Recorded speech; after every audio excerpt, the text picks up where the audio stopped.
समय की बात है। एक छोटा सा गांव था हेमराग। वहाँ के लोग सीधे साधे थे और प्रकृति की पूजा करते थे। गांव में एक 18 वर्षीय लड़का रहता था, आदित्य। वो बाकी बच्चों से अलग था, शांत, गंभीर और हमेशा किसी रहस्य की तलाश में रहता। एक दिन आदित्य अपने दादाजी की पुरानी किताबें देख रहा था। तभी उसे एक टूटे हुए पन्ने पर एक नक्शा मिला जिस पर कुछ मंत्र लिखे थे। अरे ये क्या मंत्र कैसे हैं? ये अलौकिक दरवाजा क्या होता है? उस नक्शे को देख आदित्य का उत्साह बढ़ गया। तभी उसे याद आया कि उसके दादाजी उसे बचपन से ही किसी अलौकिक द्वार की कहानी बताते थे जिसे सिर्फ सच्चा बच्चा ही पार कर सकता था। तो बस अब आदित्य ने तय कर लिया था कि वो इस नक्शे को पढ़कर उस गुफा को ढूंढ निकालेगा। अगली सुबह आदित्य ने नक्शे की बात अपने दोस्त तने और पाखी को बता दी। क्या अलौकिक दरवाजे की गुफा? मुझे तो विश्वास ही नहीं हो रहा कि ऐसी भी कोई गुफा होती है। हाँ, मुझे भी नहीं, पर आदित्य बोल रहा है तो बात सच ही होगी ना? सच होगी नहीं, सच ही है और मैं उस गुफा को ढूंढ कर निकालूंगा। तो बोलो, इस मिशन में तुम दोनों मेरा साथ दोगे कि नहीं? हाँ, हम जरूर तुम्हारा साथ देंगे। आखिर गांव का रहस्यमय गुफा ढूंढने के लिए बच्चे निकल पड़े। तीनों दूसरे दिन नक्शे के साथ जंगल की ओर निकल पड़े। जंगल घना था और रास्ता कठिन, पर तीनों साहसी थे। घंटों चलने के बाद उन्हें वो गुफा मिली जैसी नक्शे में थी। उसके मुंह पर एक शिलालेख था, जो सत्य, साहस और करुणा से भरा हो वही द्वार पार कर सकता है। अब क्या करें दोस्तों? क्या मतलब क्या करें? चलो अंदर चलते हैं। लेकिन इस पर जो लिखा है उस हिसाब से तो हम तीनों में ये गुण होने चाहिए, तभी हम इसे पार कर सकते हैं। देखो दोस्तों, हम तीनों एक साथ इस रहस्यमय गुफा को ढूंढते हुए आ तो गए हैं। इसका मतलब ये है कि हम साहसी हैं। और रही बात सत्य और करुणा की, तो मुझे लगता है कि ये गुण हम तीनों में है। इसलिए चलो चलते हैं। आदित्य की बातों से तने और पाखी का हौसला बढ़ा। उस दरवाजे के सामने तीनों दोस्त एक दूसरे का हाथ पकड़कर मंत्र पढ़ने लगे और चमत्कार हो गया। गुफा का दरवाजा खुल गया। तीनों दोस्त अंदर गए और जैसे ही वो अंदर गए, उनकी आंखों के सामने अजीब रोशनी चमकी और एक पल में वो एक नई दुनिया में थे। वहाँ पेड़ बोलते थे, नदियाँ गाती थी और आकाश में 3 चंद्रमा चमकते थे। आदित्य, ये सब क्या है? ये तो बिल्कुल किसी सपने जैसा है। वो तीनों इस जादुई दुनिया को देख ही रहे थे कि तभी उन्हें किसी की आवाज आई। आखिर तुम सब आ ही गए। तुम्हें इस अलौकिक दरवाजे ने ही तो चुना है। अरे ये आवाज कैसी? जैसे ही तीनों ने पीछे मुड़कर देखा तो एक जादुई पेड़ उनसे बात कर रहा था। डरने की जरूरत नहीं है, तुम सब यहाँ सुरक्षित हो। लेकिन आपने ये क्यों कहा कि हमें चुना गया है? क्योंकि इस दुनिया को काल रात्रि नाम का एक भयानक अंधकार निगल रहा है। ये दुनिया पक्षियों और अन्य जीवों के लिए बनाई गई थी, लेकिन काल रात्रि राक्षस ने इस पर कब्जा कर लिया है, जिसकी वजह से ये दुनिया दूषित हो रही है और धीरे धीरे नष्ट हो रही है। क्या सच में? हाँ, लेकिन आज इतने सालों बाद तुम तीनों ने इस दरवाजे को पार किया है। इसका मतलब काल रात्रि का अंत होने को है। तुम तीनों समझदारी और इकट्ठे होकर इस दुनिया को बचा सकते हो। तुम्हें बस उस काल रात्रि की गुफा को ढूंढकर उसे नष्ट करना है। उस जादुई पेड़ की बात सुनकर आदित्य, पाखी और तने तीनों ही काल रात्रि के गुफा को ढूंढने के लिए आगे बढ़ते हैं। ये रास्ता उनके लिए कठिन था, लेकिन गुफा की ओर निकलने से पहले जादुई पेड़ ने उन तीनों को 3 अलग अलग मंत्र दिए थे, जिससे रक्षा शस्त्र बनाया जाता था। जादुई पेड़ की बात सुनकर आदित्य और उसके दोस्त गुफा की ओर निकल पड़े, लेकिन उन्हें नहीं पता था कि काल रात्रि के सेवक उन पर नजर रखे हुए हैं और किसी भी क्षण उन्हें रोक सकते थे। तभी यात्रा के दौरान एक रहस्यमय लड़की मिली, निशा। उसने कहा कि वो भी उनकी तरह काल रात्रि का अंत करने निकली है। तो तुम्हारा कहना है कि तुम भी हमारे साथ हो? हाँ। लेकिन हम तुम्हें जानते नहीं हैं, फिर हम तुम पर भरोसा कैसे कर सकते हैं? आदित्य की बातों से निशा हड़बड़ा गई। आदित्य को क्या जवाब दिया जाए, उसे कुछ समझ नहीं आ रहा था। उसकी आंखों में आंसू भर गए, जिसे देखकर तने को उस पर दया आ गई और सबको समझाकर अपनी टीम में उसे शामिल कर लिया। तुम सबका धन्यवाद, तुमने मुझे इस टीम में शामिल करके मेरा काम और आसान कर दिया। अरे ऐसी कोई बात नहीं है, तुम अब हमारी भी दोस्त हो, है ना दोस्तों? तने की बात पर आदित्य और पाखी ने हामी तो भर ली थी, लेकिन ना जाने क्यों पाखी को निशा पर शक था। उसे बार बार लग रहा था कि कुछ तो गड़बड़ है। देखते ही देखते दिन बीतते गए और निशा तने के साथ कुछ ज्यादा ही घुलने मिलने लगी, मानो वो उसे अपने जाल में फंसाना चाहती हो। आदित्य, ये निशा तने के साथ कुछ ज्यादा ही घुल गई है ना? हाँ, हमें जरा बचकर रहना चाहिए। पाखी के साथ आदित्य को भी निशा पर शक होने लगा था, लेकिन जिसका डर था वही हुआ। निशा ने तने को अपने वश में कर लिया था। काल रात्रि के गुफा के पास पहुंचने के बाद जैसे ही उन्होंने मंत्र पढ़ना शुरू किया, तने कमजोर पड़ने लगा। उसे चक्कर आने लगे और वो बेहोश हो गया, जिसके कारण काल रात्रि की गुफा खत्म होने के बजाय खुल गई। आखिरकार मेरा काम पूरा हो ही गया। मैंने कर दिखाया। मैंने तुम्हें रोक दिया और काल रात्रि को मुक्त कर दिया। मतलब तुम हो कौन? काल रात्रि की सेविका हूँ, जो यहाँ तुम्हें रोकने आई थी। निशा की बात सुनकर सब दंग रह गए। उन्हें कुछ समझ नहीं आ रहा था कि क्या करें। अब अंधकार चारों ओर फैल चुका था। निशा वहाँ से भाग निकली थी। आदित्य, तने और पाखी को विश्वासघात से ठेस पहुंची थी, पर उन्होंने हार नहीं मानी। दोस्तों, अब हम क्या करेंगे? काल रात्रि का अंधकार तो फैल चुका है। दोस्तों, घबराने की जरूरत नहीं है। चलो फिर से मंत्र पढ़ना शुरू करते हैं। हम अभी भी जीत सकते हैं। हाँ, तुम सही कह रहे हो। आदित्य की बातों से सबका हौसला बढ़ गया। तीनों ने आंखें बंद करके फिर से मंत्र पढ़ना शुरू किया। अचानक हवाएं तेज होने लगी। आसमान से एक रोशनी आदित्य, पाखी और तने पर पड़ी। जैसे उन्होंने आंखें खोली तो देखा आदित्य के हाथ में एक दिव्य रक्षा शस्त्र था, और उस शस्त्र को पाते ही आदित्य ने उसे अपनी जी जान लगाकर काल रात्रि के गुफा पर फेंक दिया, जिसका अंजाम ये हुआ कि काल रात्रि की गुफा टूटकर बिखर गई। उसकी छाया मिट गई। हम जीत गए दोस्तों। तीन दोस्त मिलकर अपनी जीत मना रहे थे। तभी वो जादुई पेड़ फिर से प्रकट होकर बोलता है, शाबाश बच्चों, तुमने ये सिद्ध कर दिया कि सच्चे हृदय और एकता से हर अंधकार को मिटाया जा सकता है। वृक्ष देवता की बात सुनकर तीनों खुश हुए। आखिर आदित्य, तने और पाखी वृक्ष देवता का आशीर्वाद लेकर हिमराग गांव लौट आए। गर्मियों की दोपहर में गांव के चौराहे पर कुछ किसान बैठे हुए थे।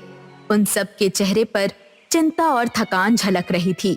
जमींदार के गुंडे गांव में घूम रहे थे। अशोक एक कोने में अपनी पत्नी लीला से बातें कर रहा होता है। लीला, ये भैरव सिंह हमारी जान तक ले लेगा। जमीन छीनकर वो क्या करेगा? जब खेतों में कुछ उगेगा ही नहीं तो उसका लालच किस काम का? अशोक, क्रोध से कुछ नहीं होगा। हमें अपनी जमीन बचाने के लिए कोई और तरीका ढूंढना होगा। कैसा तरीका लीला? बारिश नहीं हुई, फसल नहीं उगी, हमारी बंजर जमीन पर कुछ भी नहीं बचा। अब इस गांव में रहना मौत को बुलाने जैसा है। तभी गांव के मुखिया रामदास पास आते हैं। अशोक, तुम सही कह रहे हो। भैरव सिंह ने गांव को नर्क बना दिया है। लेकिन बेटा, अगर तुम जैसे लोग भी हार मान लोगे तो इस गांव का क्या होगा?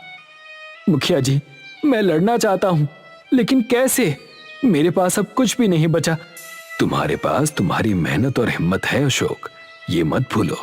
अशोक चुप हो जाता है, लेकिन उसकी आंखों में सवाल और गुस्सा साफ दिखाई देता है। अगले दिन अशोक थका हुआ जंगल के किनारे बैठा था। उसके चेहरे पर चिंता की लकीरें थी। अचानक उसे पेड़ों के पीछे से किसी के चलने की आवाज आती है। एक बूढ़ा व्यक्ति लकड़ी का सहारा लिए धीरे धीरे अशोक के पास आता है। क्या सोच रहे हो बेटा? आप कौन हैं और इस वीरान सी जगह में क्या कर रहे हैं? मैं एक मुसाफिर हूँ, लेकिन तुमसे ज्यादा खोया हुआ नहीं हूँ। लगता है तुमने जिंदगी से हार मान ली है। हारता वही है जिसके पास कुछ बचा ना हो।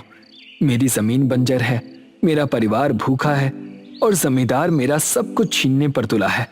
अब हार ही एकमात्र रास्ता है। हारने वाला नहीं, लड़ने वाला दुनिया बदलता है। तुम किसान हो और किसान के हाथ में धरती को बदलने की ताकत है। ताकत? मेरी जमीन सूखी है, उसमें कोई ताकत नहीं बची। तो ताकत मैं दूंगा। ये लो, ये 3 बीज, इन्हें अपनी जमीन में बो देना और याद रखना, जो उगेगा वो तुम्हारी किस्मत बदल देगा। बूढ़ा 3 छोटे छोटे बीज अशोक के हाथ में रखता है। ये बीज क्या करेंगे? ये कोई जादू है? जादू और मेहनत में फर्क तुम्हें जल्दी ही समझ में आएगा, लेकिन याद रखना, जो चमकेगा उसे संभाल पाना आसान नहीं होगा।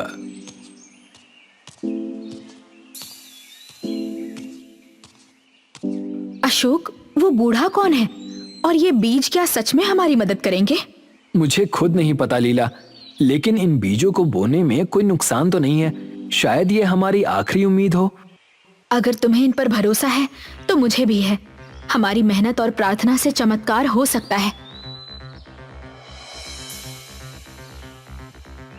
अशोक और लीला ने बीज बोकर एक दूसरे की ओर देखा। उनके चेहरे पर उम्मीद और डर का मिश्रण था। अब हमें इंतजार करना होगा। ये बीज क्या करते हैं, ये आने वाला समय ही बताएगा। दोनों अपने झोपड़े में लौट आए। सुबह के समय अशोक और लीला खेत की ओर जाने लगे। जैसे ही वो खेत के पास पहुंचे, उन्हें कुछ अजीब सी चमक दिखाई दी। जमीन से छोटे छोटे चमकीले पौधे उगाए। ये पौधे रात के तारों की तरह चमक रहे थे। अशोक, ये क्या है? हमारी जमीन तो बंजर थी, लेकिन ये पौधे कैसे उगाए? ये वही बीज है जो उस बूढ़े व्यक्ति ने दिए थे, लेकिन ये कोई आम पौधे नहीं लगते लीला। ऐसा लगता है जैसे ये आसमान के तारों से जुड़े हों। अशोक, ये चमत्कार है। हमारी जमीन पर रोशनी आ गई है। अब हमारा गांव भी खुशहाल हो सकता है। अशोक और लीला एक पल के लिए खुश हुए। लेकिन लीला, अगर गांव वालों और जमींदार को इसके बारे में पता चल गया तो ये चमक हमारे लिए मुसीबत बन जाएगी। हमें सचेत रहना होगा अशोक, लेकिन सच को ज्यादा दिनों तक छुपाया नहीं जा सकता। अगले दिन गांव के लोग खेत के पास जमा हुए। सभी चमकदार पौधों को देख रहे थे। उनकी आंखों में आश्चर्य और खुशी थी। लेकिन भीड़ के बीच जमींदार के एक आदमी ने ये सब देखा तो वो तुरंत भैरव सिंह को खबर देने दौड़ा। अशोक भाई, ये पौधे कहाँ से आए? ये तो चमत्कारी लगते हैं। अब भाई, ये भगवान की देन है। मैंने बस मेहनत की और ये उगाए। अगर ये पौधे हमारी जमीन पर भी उग जाएं, तो हमारी किस्मत बदल सकती है। अशोक, तुम्हारे खेत ने उम्मीद की नई किरण दिखाई है, लेकिन तुम्हें सावधान रहना होगा। जमींदार तक ये खबर पहुंची तो वो इसे तुम्हारे हाथों से छीन लेगा। अशोक कुछ कहने ही वाला था कि दूर से भैरव सिंह और साथी आते हुए दिखे। भैरव सिंह अपने आदमियों के साथ खेत पर पहुंचा। उसके चेहरे पर क्रोध और लालच का मिश्रण था। उसने खेत की चमकदार पौधों को देखा। तो ये है तुम्हारा चमत्कार अशोक। मेरी जमीन पर ये जादू उगाकर तुमने मेरी आंखों में धूल झोंकने की हिम्मत की। जमींदार साहब, ये जमीन मेरी है। मैंने इसे अपने खून पसीने से सींचा है। इन पौधों पर आपका कोई अधिकार नहीं है। तुम्हारी जमीन? तुम्हारी हिम्मत कैसे हुई ऐसा कहने की? ये पूरा गांव और हर खेत मेरी जागीर है। अब ये चमकीले पौधे भी मेरे हैं। जमींदार साहब, भगवान की देन को कोई इंसान अपनी जागीर नहीं बना सकता। ये पौधे मेहनत और विश्वास का फल हैं। चुप रहो, मैं जो चाहूंगा वही होगा। आज से ये जमीन मेरी है। अशोक, अगर तुमने विरोध किया तो अंजाम भुगतने के लिए तैयार रहना। भैरव सिंह ने अपने आदमियों को पौधों को उखाड़ने का आदेश दिया। अशोक और लीला ने बीच में आकर रोकने की कोशिश की। गांव वाले अशोक का साथ देने आए, लेकिन जमींदार के गुंडों ने हथियार निकाल लिए। जमींदार साहब, यह अन्याय है। गरीबों की जमीन छीनने से आपको कुछ नहीं मिलेगा। मुझे सोना मिलेगा, समझे? ये पौधे कोई आम चीज नहीं है। मुझे इनकी चमक से खजाने की गंध आ रही है। जमींदार ने आदमियों को पौधे उखाड़ने के लिए छोड़ दिया और वहाँ से चला गया। अशोक और लीला चिंतित हो गए।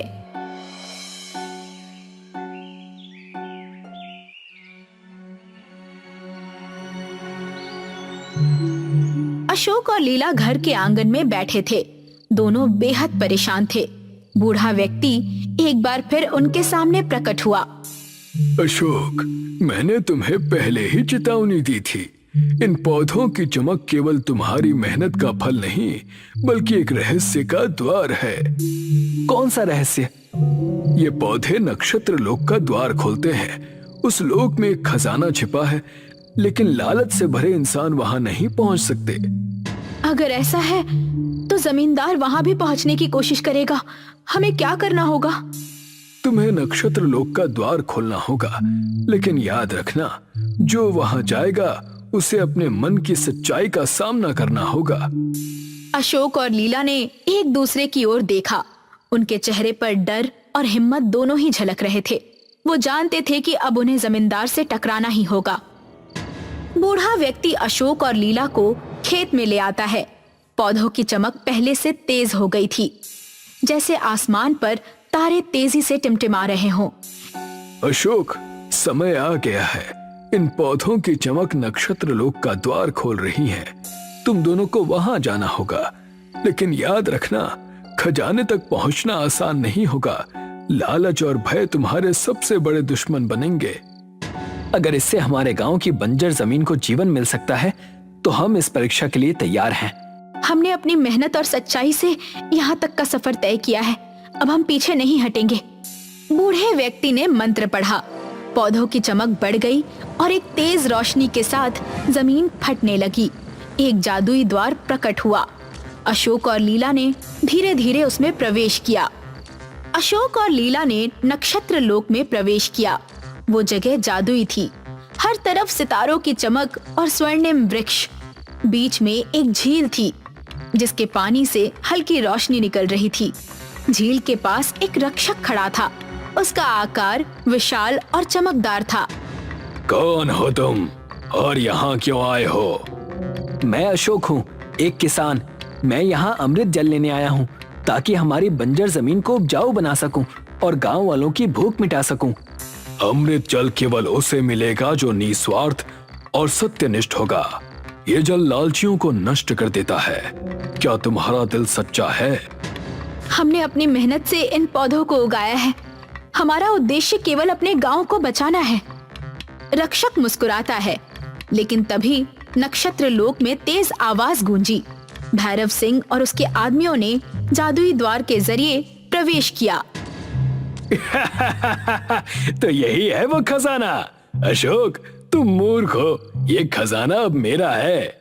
इसे मैं सोने और धन में बदल दूंगा। अमृत जल लालचियों के लिए नहीं है। अगर तुम इसे छूओगे तो ये तुम्हारा विनाश कर देगा। कोई मुझे नहीं रोक सकता। मैं अपनी ताकत से इसे हासिल कर लूंगा। भैरव सिंह झील की ओर बढ़ा। जैसे ही उसने अमृत जल को छुआ, झील का पानी आग की लपटों में बदल गया। भैरव सिंह और उसके आदमी चीखते हुए नष्ट हो गए। अशोक और लीला ने भयभीत होकर सब कुछ देखा। देख लिया, लालच का यही अंजाम होता है। हमने देखा और समझा भी, लेकिन हमारा उद्देश्य केवल अपने गांव की भलाई है। क्या हमें अमृत जल मिलेगा? तुमने अपनी सच्चाई और निस्वार्थता से इसे पाने का अधिकार अर्जित किया है। ये लो। रक्षक अशोक को एक सुनहरी मटकी में अमृत जल देता है। अशोक और लीला वापस गांव लौट आए। उन्होंने अमृत जल अपनी जमीन पर छिड़का। देखते ही देखते बंजर जमीन पर हरियाली फैलने लगी। खेतों में फसलें उगने लगी। गांव के लोग खुशी से झूम उठे। अशोक, तुमने हमारी उम्मीद को सच कर दिखाया। अब ये गांव फिर से समृद्ध होगा। ये हमारी मेहनत और सच्चाई का फल है। हमें तो बस अपनी ताकत पर भरोसा करना था और ये भी समझना था कि लालच से कुछ नहीं मिलता, लेकिन निस्वार्थता हमेशा रंग लाती है। गांव के लोगों ने अशोक और लीला को धन्यवाद कहा। गांव में हर कोई खुश था। अशोक और लीला खेत के पास थे। बूढ़ा व्यक्ति एक बार फिर उनके सामने प्रकट हुआ। कौन है बाबा, और आपने हमारी मदद क्यों की? अशोक, मैं नक्षत्र लोक का रक्षक हूँ। सदियों से मैं धरती पर भ्रमण करता हूँ और उन लोगों की तलाश करता हूँ जो सच्चाई और निस्वार्थता के साथ अपनी जमीन और जीवन को संवारने का सपना देखते हैं। लेकिन हमें क्यों चुना? क्योंकि मैंने तुम्हारी मेहनत और सच्चाई को देखा था। तुम्हारे जैसे लोग ही अमृत और नक्षत्र लोक की शक्ति का सही उपयोग कर सकते हैं।